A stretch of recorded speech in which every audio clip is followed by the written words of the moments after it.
All right, we're here at the Bitcoin Investor Conference in New York City. Cathie, we didn't plan to talk to you. You just got off stage. Thank you for joining OutFinance. We always appreciate your time. In this video, Cathie Wood highlights the convergence of 5 key innovation platforms: robotics, energy storage, AI, blockchain technology, and multiomic sequencing, emphasizing their transformative potential, especially when integrated with AI. She critiques traditional investment strategies and advocates for a future-oriented vision.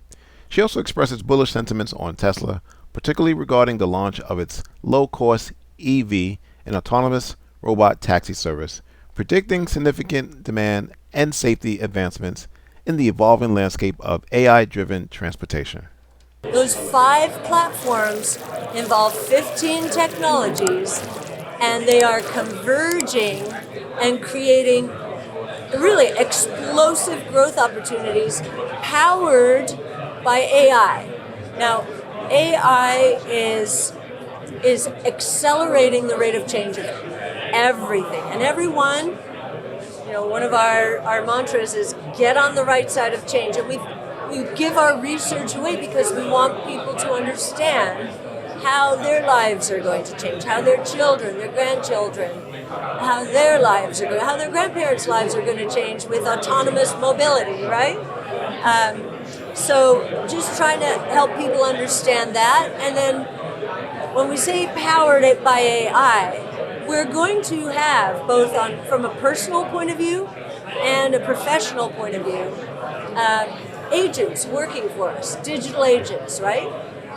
This is AI at work, and as we do, they need the wherewithal to facilitate transactions, and some of them are going to be microtransactions.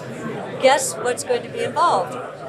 Crypto assets of all shapes and forms. So we think Bitcoin has a very special place in the crypto asset world, and is going to be where most of the value in the crypto asset ecosystem is going to be derived. But we think that there are going to be other ways with smart contracts, so based on Ethereum and Solana, to enable some of these agents to get our work done, get our shopping done, taking the drudgery out of life. Nobody wants to shop for their own clothes, right? No. I hate it. No. I really do hate it. People don't believe that I hate shopping, but I hate it. I'm listening to hear you talk about how agents might power currencies and various other assets. Do you just ignore the moves in Bitcoin? I mean, we're seeing Bitcoin 27% off the highs. Does it matter to you? We keep our eye on the prize. We have a 5-year investment time horizon.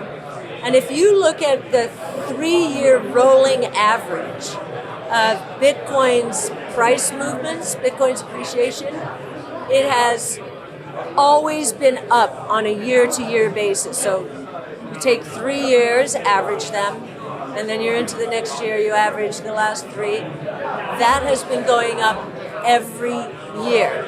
It has not gone down once.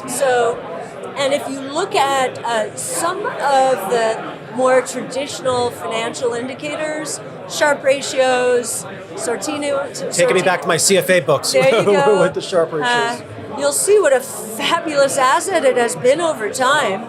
And really, most people are still, maybe not at this conference, but most people in the traditional financial world are extremely underweight in not only this technology and asset space, but also underweight our other technologies. Why?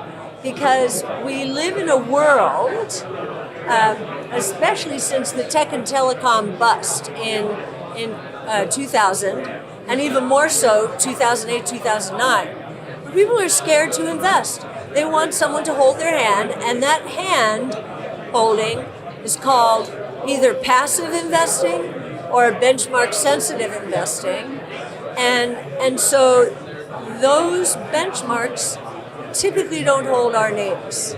We're looking to the future, not to the past, because if you look at the indexes, those companies at the top, the so-called Mag 6, Yes. They are there because of the incredible success they have had in the past. But some of these new technologies are going to be very disruptive to them. Just look at how Apple is struggling to figure out a way through the AI maze. We've been watching them for years on the autonomous mobility space. What is the ultimate mobile device? An autonomous vehicle. That should have been Apple's. I know our time is brief here. You're very in demand at a conference like this, but I want to get your thoughts on two stocks that you're seen as an authority on. Nvidia sold off big on its earnings. Yes. To me, the numbers look good. I get the concern around guidance. What's your reaction to that quarter? Yes, we've reworked our models, and we have never said Nvidia is going to be a bad stock. What we have said is we think that the bigger AI plays, now that Nvidia, or let's say back 6 months ago when it was near its zenith, we were saying back then, there are companies out there people don't even understand are the most important AI plays and share gainers in the software space and in the embodied AI space, the physical space. Think Tesla, which is robots, energy storage, AI. So we were very much focused on who Nvidia was enabling. Now we're taking a closer look after this drop. What we are seeing is the hyperscalers themselves are all trying to build out their own chips. Nvidia still has the lion's share. Even in our model, we battle tested it, dropping it from 80% share in GPUs down to 40% in the next 5 years, and taking its margin structure back down into the 60s, the gross margins from the 70s. We still get a north of 20% compound annual rate of return now. But I think many investors are just asking that question, wait a minute, are they going to lose share? Whether it's to AMD or to their largest customers. And not Intel. No, not Intel. But Amazon has Graviton and Trainium. Google has the TPU. Microsoft, Meta, they are evolving their own chips.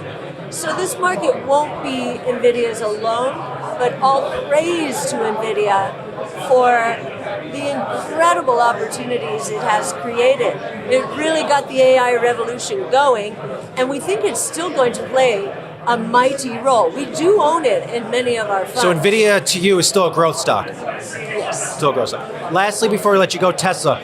I remember talking to you about Tesla 3 years ago out of my kitchen during the pandemic. So let me reconnect with you on Tesla. Now, sales have come under pressure. Overseas, namely. Some would say it's because Elon Musk has gotten close to the president. Are you still bullish on Tesla given what we have seen with Tesla sales this year? So obviously, the economy, I think one of the biggest things going on is the global economy is extremely weak. And sure, there are these political considerations, but we're split right down the middle. For every hater, you have someone on the other side. So I have no idea about that. But the two things that are going to happen this year, so this is not 5 years out, mañana, this year, they're going to, in the first half of the year, release their low-cost vehicle. Could be $25,000. No one, except in China, and the Chinese companies are not being allowed in here, but no one in the EV market in the US is going to come close to that. We think that's going to drive demand. The Model Y refresh, I went to go exchange my Model Y, which is on hardware 3, to a new Model Y with hardware 4 for full self-driving perfection. And what I love about Tesla, I go to the showroom and he said, oh, no, you don't buy that now. We're putting out a whole new refresh line, which, by the way, I knew and I don't know what I was thinking, but But this is what they're telling customers. That's the right thing to do. So first thing is that low-cost car. I think there's a lot of pent-up demand. The second thing is autonomous. They're launching in Austin in June. The robo-taxi. Robotaxi. Yes, robotaxi. In the vernacular. So yes, they're launching in June in Austin. They just announced yesterday they'd like to start a ride-hail service in California. The regulators are tougher there. So I now think they're going to start seeding every state. And their FSD, according to our calculations, will be, their robotaxis will be safer in the fourth quarter than human drivers are. Waymo is, that would be a critical intervention every 700,000 miles. We think they get there. And they're only at 10,000 now. That gives you an idea of how explosive AI is, right? Waymo's at 400,000. So we think they're going to have a cheaper car and a better autonomous robotaxi experience. Still sound bullish to me on Tesla. Yes. Cathie Wood, CEO of Archivest. Always nice to get some time. Good to see you in person for a change. Yay, Thank you. Yes. Thank you. Thank you so much. We'll talk to you soon.